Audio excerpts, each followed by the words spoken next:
ils ont répondu à ces questions en abordant tous les thèmes de leur vie quotidienne et les thèmes de ce qui signifiait leur façon de s'intégrer dans les différents lieux dans lesquels ils vivent, c'est-à-dire la famille, l'école, le quartier, la cité, la collectivité. Les résultats de ces questionnaires sont renversants. Il y a d'abord un élément qui est positif, c'est qu'une grande majorité de ces enfants et de ces jeunes est plutôt satisfait ou très satisfait de leur vie.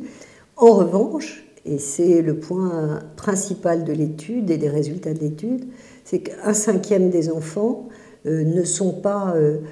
sont dans une situation d'intégration sociale précaire, voire très précaire, ce qui pourrait être dit autrement, exclu. Ces mêmes enfants qui avaient une grande difficulté d'intégration sociale et qui étaient donc exclus, étaient en même temps dans une situation de privation.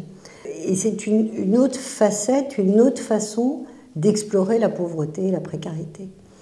Donc nous avons ensuite croisé ces différentes réponses et constaté que les mêmes enfants qui étaient exclus dans une très mauvaise ou mauvaise intégration sociale étaient en même temps sujets à des privations très importantes, à un niveau de privation très important.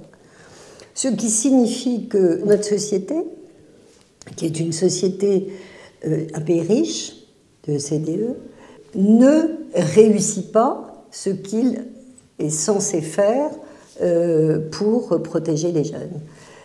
Autrement dit, ce sont des enfants qui ont, on pourrait dire, une double, une triple, une quadruple peine, que non seulement ils sont là très vulnérables, mais que probablement ils vont vivre une répétition de cette vulnérabilité en grandissant et pendant leur vie, peut-être pour certains pendant leur vie tout court.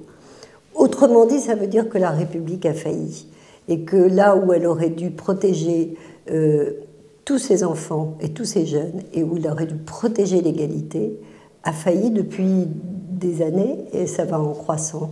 Et que notre besoin, c'est d'interpeller les politiques publiques pour qu'ils aient une politique transversale, globale, qui s'adresse à l'enfance et à la jeunesse dans sa totalité et qui veille particulièrement aux plus vulnérables.